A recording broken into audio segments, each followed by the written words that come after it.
Hey, don't try what you are about to see at home. We're what you call experts. That's right. We do this for a living. On Mythbusters. Am I missing an eyebrow? Danger at the gas pump. Are cell phones triggering deadly explosions? Can high altitudes cause big problems for silicone implants? If I were in there with the breast implants, I'd probably be dead about now. And computer drives. Have they reached dangerous warp speeds? Oh my God, it's a horror show. Who are the Mythbusters? Adam Savage. That's right. You got some kind of bogus minister thing. It's not a bogus ministry. I performed a dozen weddings already. And Jamie Heineman. Farewell, cruel world. Between them, more than 30 years special effects experience. Still kind of sexy. They don't just tell the myths. They put them to the test.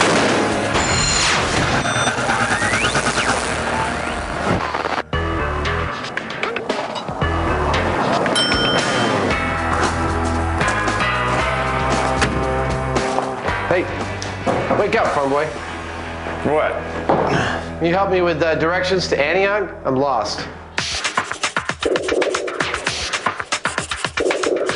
So what are we doing at the Stoke Gas and Oil Memorabilia Town in Santa Rosa, California? Well, we're here to see whether you can accidentally blow up a gas station with a cell phone. And even if we fail, do we still get to blow something up? Oh, yeah. Excellent. So what exactly is this myth? Well, it's an email myth that says that the use of a cell phone near a gas station could cause an accidental explosion. And in fact, people have bought into this, and on some gas stations near the gas pumps, you can see a sign saying, please don't use your cell phone here. But also, it's a very good story, and a very good story is very powerful and promotes belief. Heather Joseph Witham, resident folklorist, has another dramatic cell phone explosion story. Well, the story goes that there's an executive speeding along on the freeway in Los Angeles, and all of a sudden he hears the ding, ding, ding, and looks down and he sees that his car is just about out of gas. So cursing and frustrated, he gets off the freeway.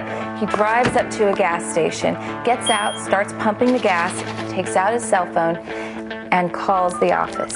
At which point, there's a tremendous fireball that engulfs the executive, and then the entire gas station explodes. There have been more than 150 gas station fires across the United States since the early 90s. Could cell phones be the culprit? The Stoke Gas and Oil Memorabilia Town is an ideal location for road testing the cell phone myth. What are you doing? It's kind of a lowrider. Fred Stoke used to collect tractor parts until oil cans proved to be more rewarding. Wow. Oh, that's amazing. This is the largest one-quart oil can collection in the world. There's over 10,000 different cans here. I'm going to do my house like this. Well, we're going to need a big blast chamber, something large enough to contain a large explosion and protect us, and also to control environmental conditions like humidity and temperature and that kind of thing. We're going to need gas and a way to get it in there in a vapor form, and we're going to put a cell phone in there and call it and see what happens. The chamber will be constructed from Lexan, a polycarbonate product favored by race car drivers and jet pilots. I find this very appealing. Polycarbonate is a plastic that is extremely tough. You can about fold it in half and it won't break. It'll stop a bullet, it'll stop all sorts of shrapnel, and I just love this stuff. I love it. Anticipating a big bang, the guys are constructing the chamber with a failure point, the center of the two halves of the box. So that if the blast is too big, instead of the Lexan failing or the aluminum welds failing, the box itself will just poof, separate into two halves. Like a clamp. Yeah.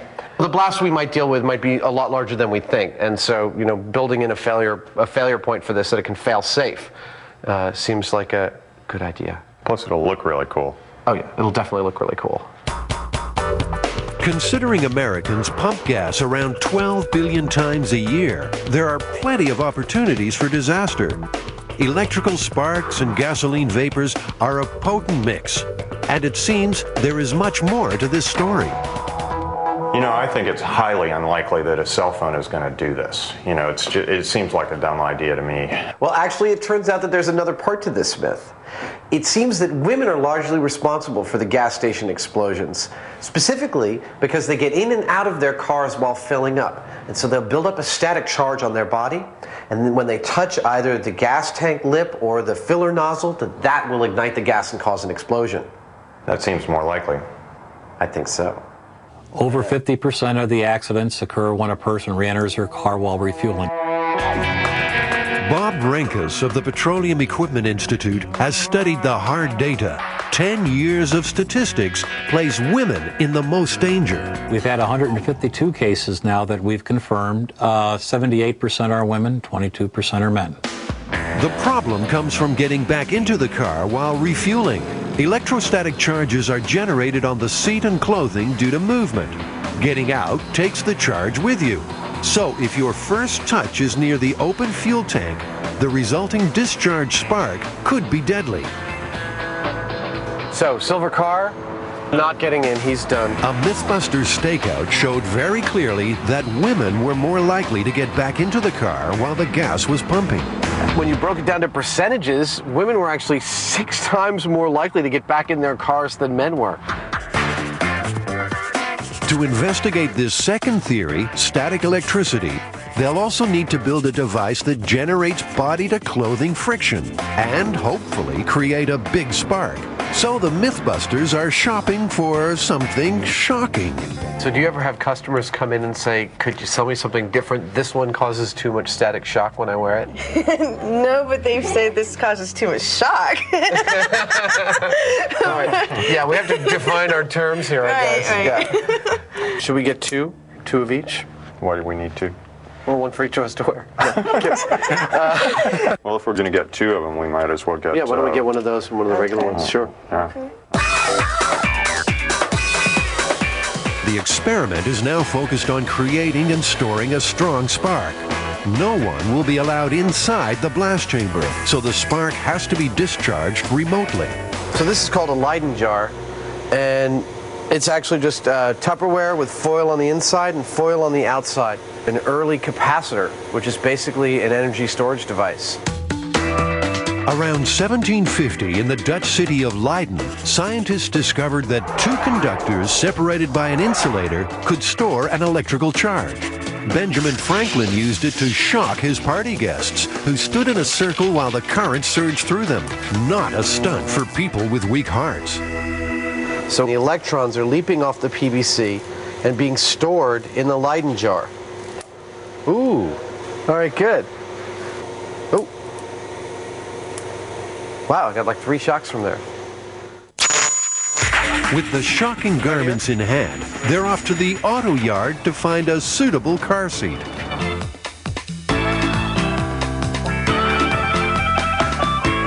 You think we could build some panty friction in the bed here? Well, that's what it's for, isn't it? Well, we won't be the first. Ow! Ugh. These panties had no idea what they were in for. This is like where panties go when they've been very, very bad. Boing. I mean, I don't know which one actually to go with anymore. At this point, it's just like a sea of rubbing and vinyl and wet car seats. It's like high school. That's actually good.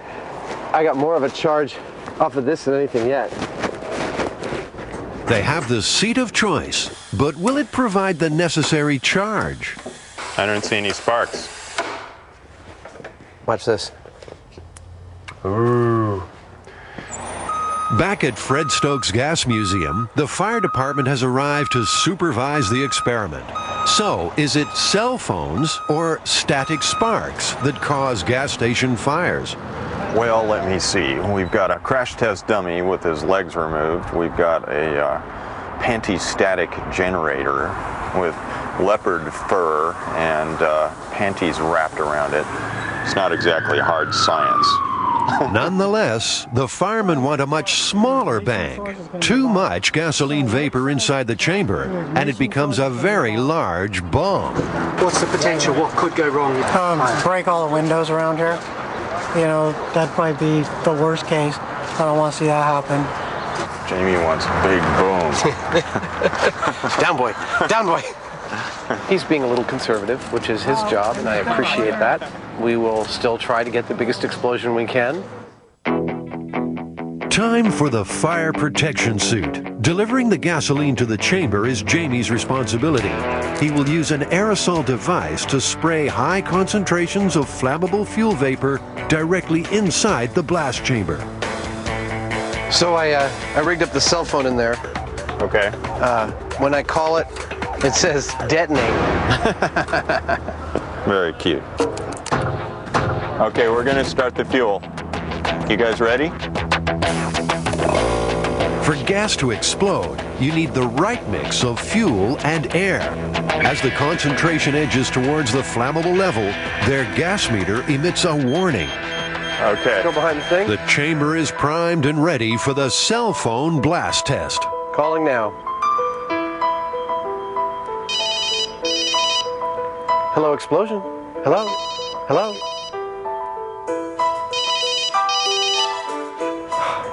He never answers his phone.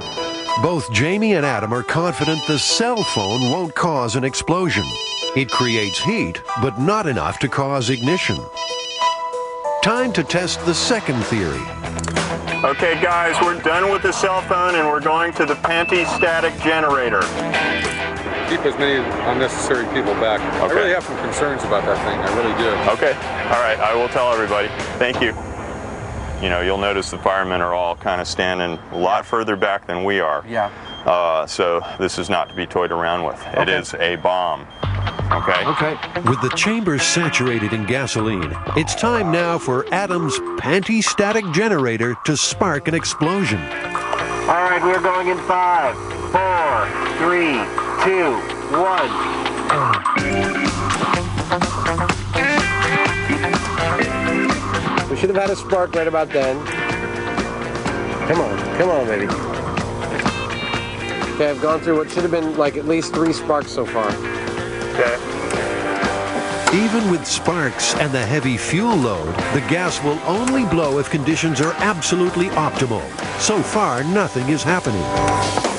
How hard can it be to blow up a room full of gasoline? My guess is just wrong mixture. Just that simple. Wrong mixture. That's it. We're packing up and we're going to go home. With our tail between our legs.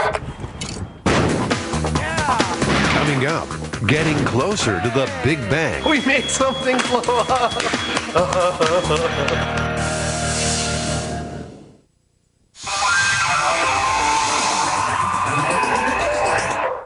So it's back to the drawing board to see if cell phones or static sparks can cause gas pump fires.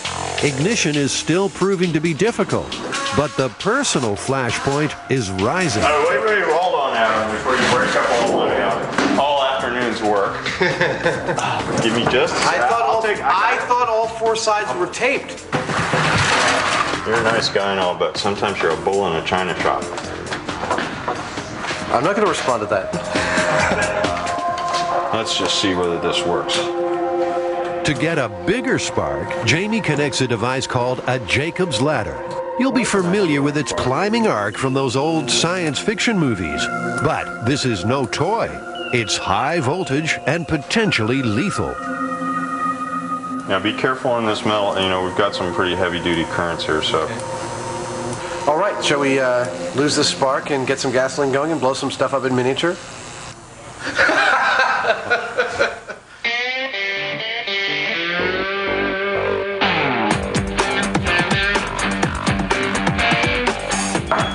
Is gasoline flammable? You'll find out after this. 4, 3, 2. Hey, we made something blow up. We made something blow up.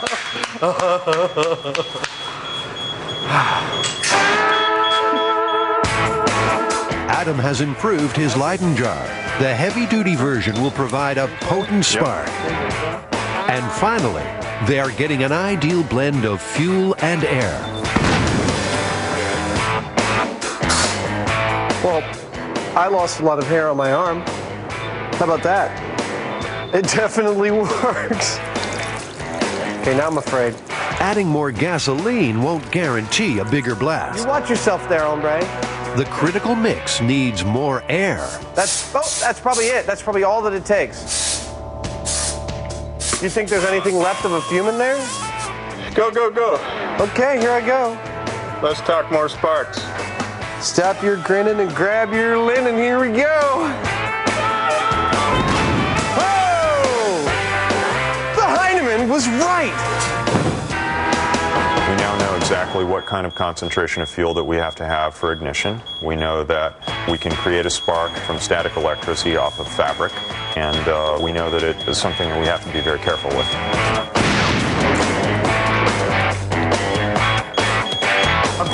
I'm fine. Am I missing an eyebrow?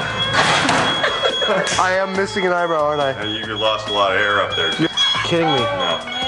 You're all right. It won't look weird after a day or two. I think it took him about 5 seconds to worry about whether he's going to look funny for his date. I have a date tomorrow. Is it survival more important or sex? All in the name of science. Okay, that was probably one of the stupidest things I've ever done. No problem now with the static spark. The mix is right and ignition comes easily. But what about the cell phone? Will it prove to be the cause of gas station fires? Nada. Niente. Second call. No explosion. So Bob, have you heard of this myth regarding exploding a gas station by using a cell phone? Not only did I hear, but I'm quoted in the myth that says, Mr. Rinkus says, don't use cell phones. They can cause fire at the pump.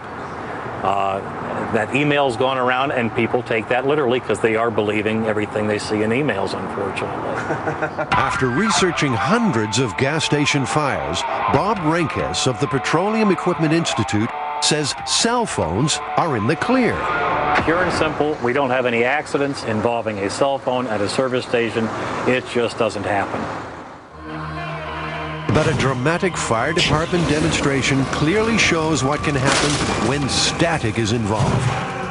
People who re-enter the car during refueling face the biggest risk. They're typically younger people, because older people will go like this to get out of their car. And when they do that, they discharge. So they just simply pop out of the car, not touch anything, not shut the door, not ground themselves, not touch this. They'll take 1, 2 steps. They're wearing neoprene shoes, so they're not discharging, they're not dissipating on the concrete. They touch a piece of metal here. The vapors are coming out of the tank.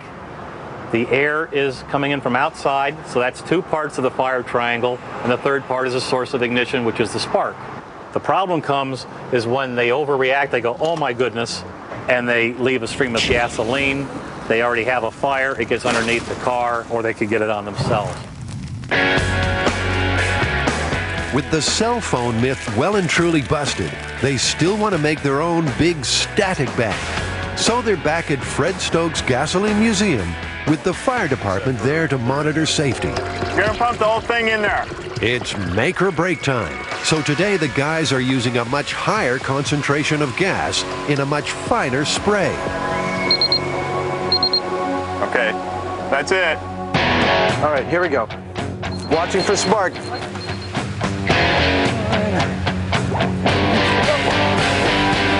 Despite a heavy saturation of gasoline vapors, still no blast. This is a pain in the butt. You know, we got the darn thing so it's foggy with gas fumes in there, and no boom. What are you going to do? Leyden jar, I am finished with you. Desperate to get their big bang, the boys decide to use extra juice. Good spark. That good? Yeah. We're using a spark that's actually a smaller spark in terms of the kilovolts, but it's longer. We're using neon transformer to generate it, but it lasts as long as we want. So I feel totally confident we're going to get the concussive boom that we want right now. Okay, Adam, let's get ready. Come on, okay, here we go. Stand by. I feel like something's going to happen this time. In 3, 2, 1.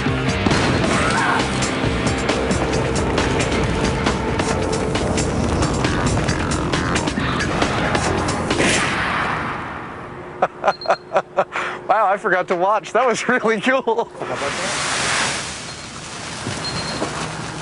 Right on. Whew. Hey, we got it. Yeah. That was a lot of force. Yes, it was. That burst apart this 24-foot seam of metal tape. Well, it's about time, huh? It's about time. Absolutely right. Don't be fooled. Gasoline vapors and a strong spark under the right conditions spell danger at the fuel pump. Bob, what is your recommendation if there is a spark, if there is ignition? What should you do? If you discharge here and you get a spark, don't be a hero. Don't take your nozzle out. Your gas tank will contain the gasoline. We don't want any gasoline spilling on the forecourt or on the pavement. Stand away and notify the station immediately. Adam, what do you reckon? Myth busted? Absolutely. This myth is definitely busted. No cell phone will ever cause a gas station to ignite. Just not going to happen. I agree. Next, will silicone implants bust under pressure? We take them to 30,000 feet to find out. You'd probably pass away in about 10 minutes.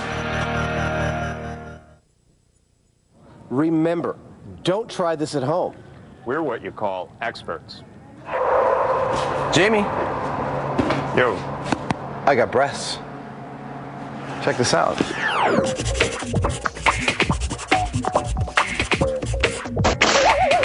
There's a myth that when you go up in an airplane, the reduction in pressure will explode your implants.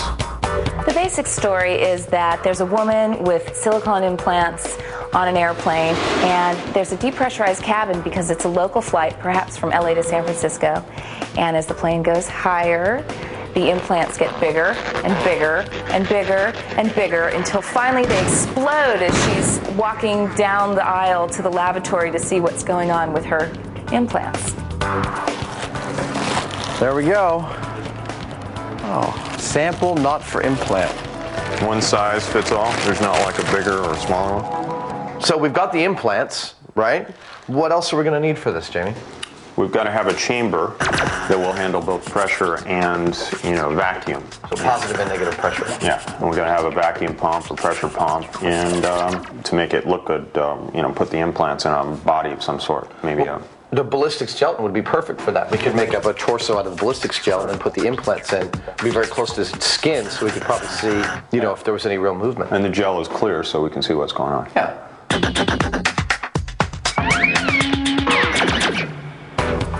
When you do it for cosmetic purposes, probably over 100,000 patients a year have breast augmentation. For that group, plastic surgeon Dr. Gregory Georgiade knows his implants. He's performed thousands of procedures over 25 years. I have heard the myth, and you'd be not infrequently asked by patients, who had active lifestyles if they were going to skin dive, what would happen in their implants or what would happen in decompression in an airplane. And that was a common question. Have you ever heard any fantastic stories about this actually occurring? No, I never really have heard any fantastic stories. I have no first-hand experience with a patient that had a, quote, blowout at altitude along the way. But lots of people were worried about it, shall we say. Adam and Jamie are back in familiar territory, surrounded by scrap metal and high-tech surplus. I love this place. I spend every Saturday that I get a chance down here. They have coffee and donuts, cryo containers, beer kegs. What else we got? They're looking for a tank to convert to a chamber. They want to reproduce the altitude pressures that may cause an implant to expand or explode. Looks like the world's most expensive garbage can. Yeah. Now there's a tank. Unfortunately, it feels like it's maybe 2,000 pounds or so. I see one back here that's starting to look like... Oh my Lord! You have to come here and look at this. By the looks of this is, not ultra high pressure, but it's pretty good. Look at the thickness on those. I love it when I find this kind of stuff. I mean, this is so cool. This is like sci-fi right here. Probably cost somebody maybe 30 or 50 grand new, I don't know. But it's just a beautiful piece of hardware. I get such a kick out of this stuff.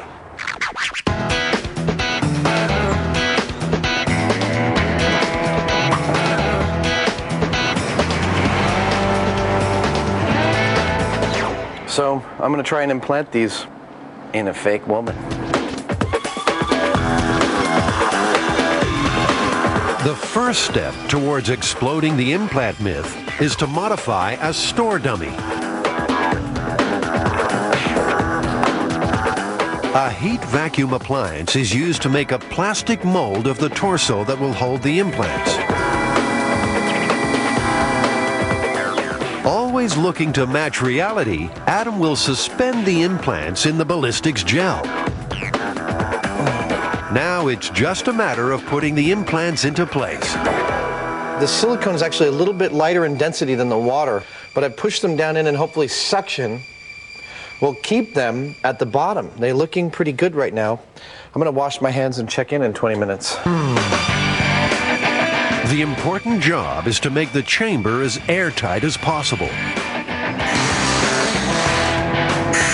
Some portholes are welded shut, while others are replaced. And finally, an air pressure gauge is fitted. Adam's gelatin torso has set. The implants are holding. Go. Look at that. It's a thing of beauty. Oh my God, I've done it! All right. As a parallel experiment, Jamie places an implant in a jug of water. Any changes should be easy to see.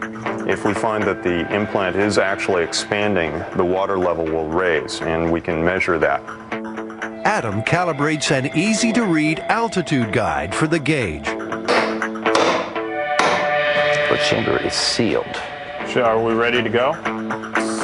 For the first test, the implants are subjected to typical in-flight cabin pressure, which for passenger comfort is equivalent to around 8,000 feet above sea level. Okay. There. What I see is the bubbles that were on the surface of the implant have gotten larger, and it's maybe raised the water level a minuscule amount as a result of that. Right. But I don't see any expansion of the breast itself. All right, shall we take it up to, let's say, 30,000 feet? The big test comes as the chamber matches an altitude of around 30,000 feet, an impossible height for humans unless flying in a pressurized cabin. I mean, it doesn't look like much, but if I were in there with the breast implants, I'd probably be dead about now. Your lungs would fill with fluid, your head would, compress. It's just a whole bunch of conditions. None of them are pretty. You'd probably pass away in about 10 minutes at that height. Despite the negative pressure of high flying, the implants appear unchanged. We've seen the implants at about 8,000 feet. Then we bumped it up to around 35,000 feet or so. And in both cases, we've seen expansion of little air bubbles around the things to some degree, but the implants themselves have shown no significant increase in volume. Nothing much happening at altitude, so Jamie hooks up a small chamber to emulate the high pressures of deep sea diving. He didn't figure on explosive results. We had a seal blow. Are you guys all right? It sounded like you shot an elephant. Yeah, it kind of hurt my ears too. No one hurt, but Jamie had a close call. Rapid changes in pressure can cause serious hearing damage. No changes to the implant at high pressure, so it's back to the large chamber for another low-pressure altitude test. Within a few minutes, it's taken the equivalent of a rapid trip from the ocean's floor to the summit of Everest. Shall we go up to 30,000 feet?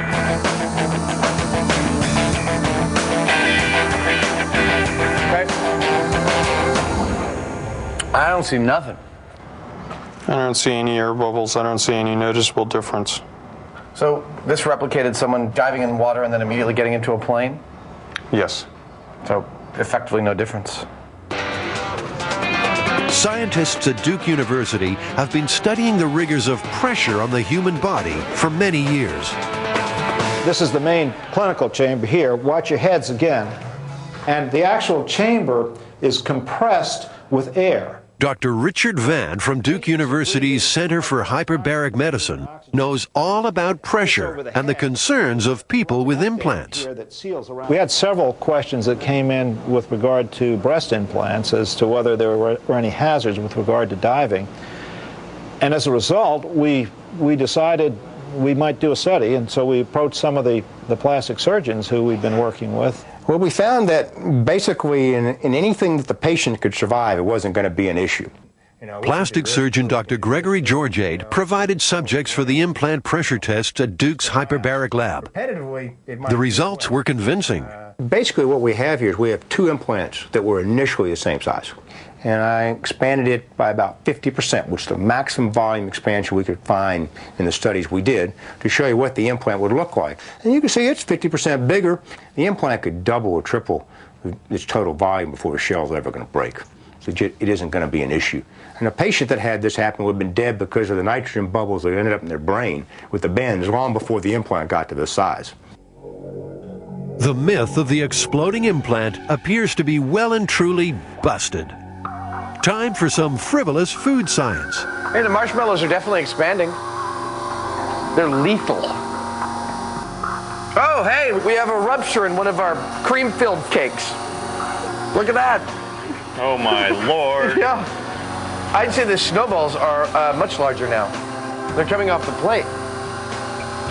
I think this just goes to show that if you're a paratrooper and you got one of these cream-filled confections in your pocket of your uniform, you better be careful.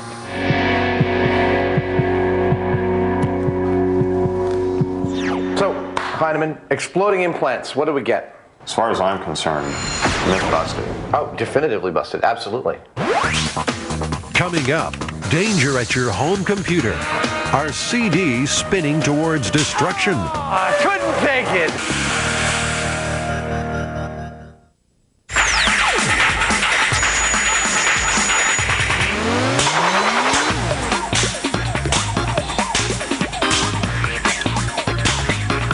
Oh, must test CD-ROM.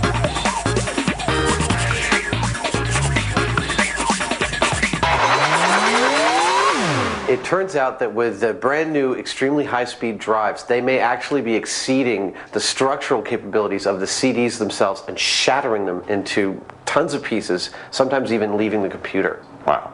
Yeah, so we're actually going to try and do this. We're going to try and speed up a bunch of CDs under a bunch of conditions and get them to explode in all sorts of spectacular ways. I like that. Yeah.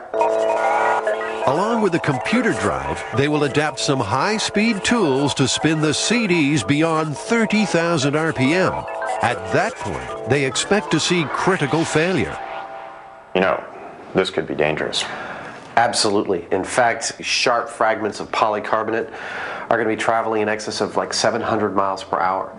I think to test to see if it can penetrate skin, we'll put our ballistics dummy in there. I think so. I think he's perfectly suited to sit in front of this computer and be abused.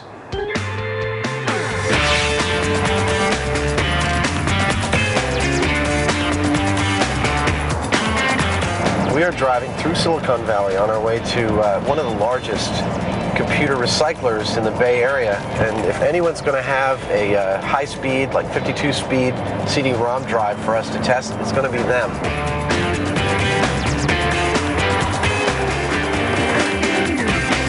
I need to get a couple towers to put these in. What I'm trying to test is the idea that these ultra-fast drives have actually exceeded the physical limitations of the CDs and shattered them inside the case. Have you guys ever had that happen? There has been a couple cases. One customer in particular did bring back a CD-ROM drive. Had some contents rattling inside. As we opened it up, we discovered that the CD itself is shattered completely into many, many pieces. That's the one I remember notably. Yeah. That sticks out in my mind. Yeah. Mm-hmm. So, yeah, let's get this one. 140. 145. Hey, how about that? Okay. Good enough? That's good enough. Right. Yeah. We'll take it back to the lab and destroy it. CD manufacturers are aware of developments. David Bunzel from the Optical Storage Association has been tracking the story. And it seems that much of it relates back to an article that was generated by PC journalist based in Sweden, and he was able to do some testing that he suggested at 30,000 RPM, which would approximate a 52x CD-ROM drive, that they would explode.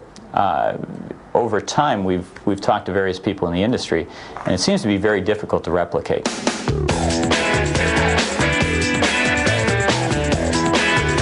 To replicate the CD shattering experience, Adam exposed some computer disks to the kind of treatment imposed on them by users. CDs that blew apart in computer drives may have been damaged by sunlight, corrosive spills, or normal wear and tear. To test this myth realistically, a few CDs had to be sacrificed. Cracked, exposed to sunlight, 24 hours. Rubbing alcohol, microwave, off-center label, expensive, name brand, control CD. See how it does. Speed is the key for busting this myth. Computer drives rated at 52 times will be spinning CDs at around 30,000 revolutions per minute. Some disks may disintegrate at this point. Others may require much higher stresses to induce failure.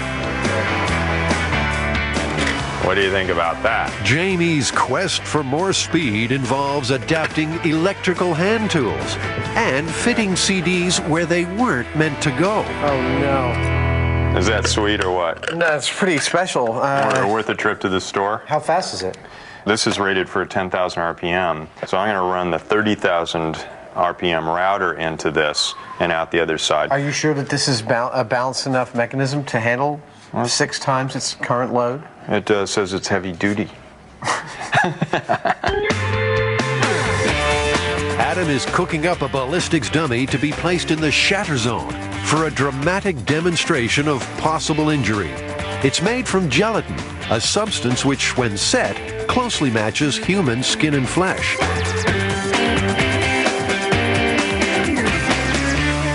Wish I could understand why we can't get this to spin up to its full speed. We've done everything we can to get it to max out, and it may just be that the computer's not fast enough to read it as fast as 56 speed.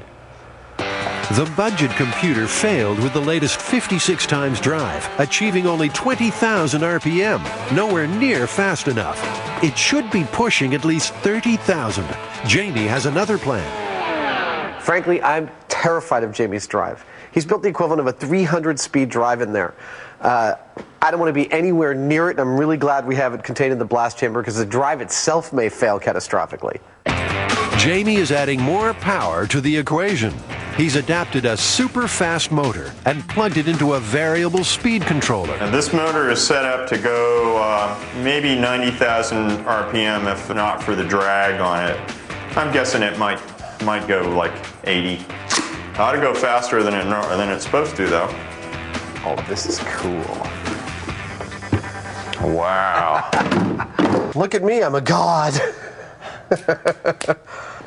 Doesn't look much like you, Adam. Looks exactly like me. Look at that.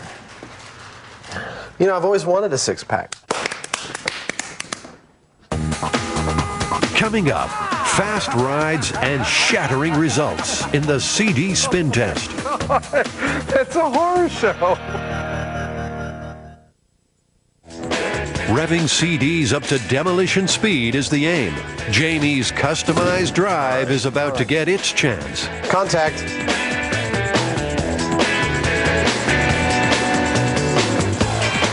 Whoa.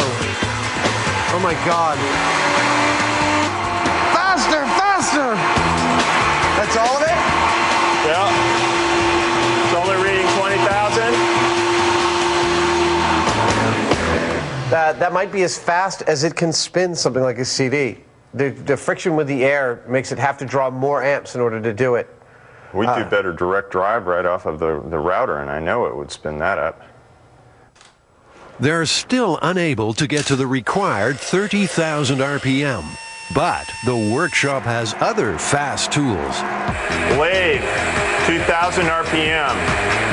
Bench grinder, 3,500 RPM. Dental drill, 60,000 RPM. Air turbine. I'm not sure how fast is going, but it's awful fast.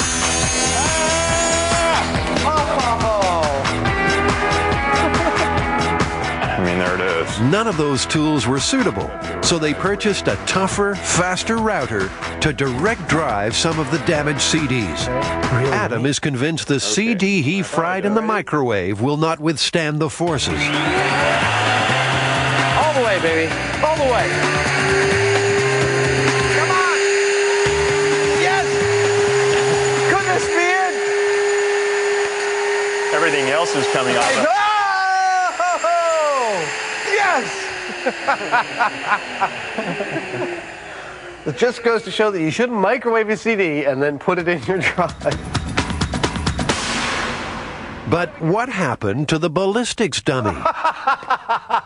Oh my God, that's a horror show. Look at this. It's embedded like 2 inches into his flesh. That's bad. To imitate a computer drive, Adam and Jamie set up a high-speed run with a CD mounted in its plastic tray. Ready? Here we go. That's 25,000, 24. See, I'd turn my computer off if it was making that noise. Oh! Well, there you go. We got failure at 25,000 RPM. In the tray. Absolutely, and that was a control one. We didn't damage that one at all. That CD was whole and intact. Even the computer drive's metal shield is given a solid microwaved CD workout.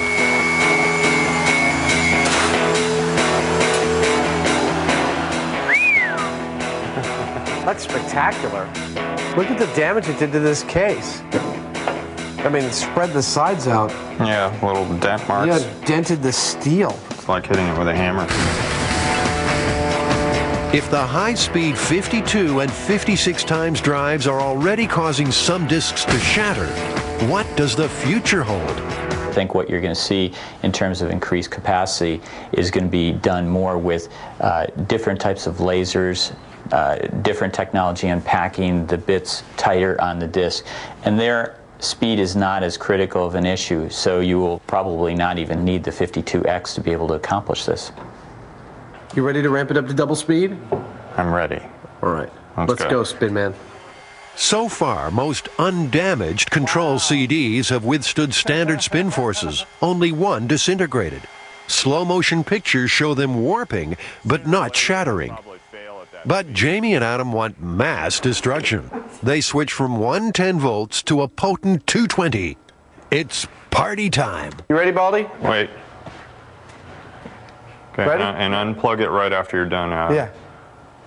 3, 2, 1.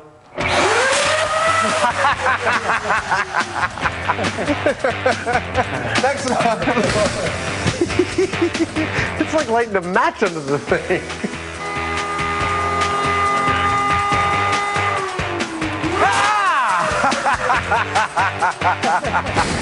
Okay, next one. Next one.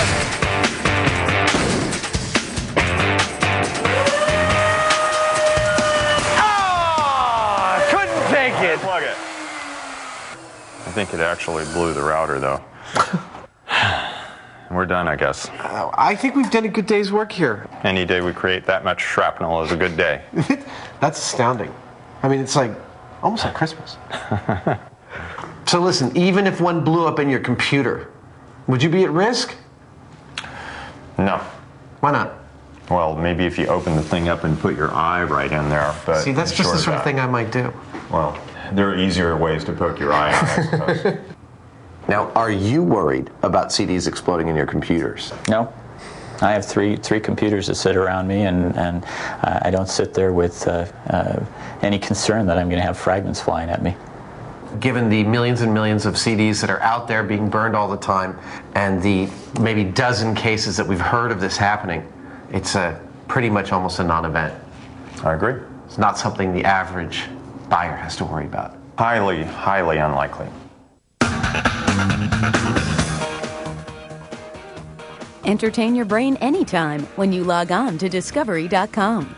Coming up next, with the help of forensic science, the new detectives uncover clues that prove a death was not accidental, unbetrayed.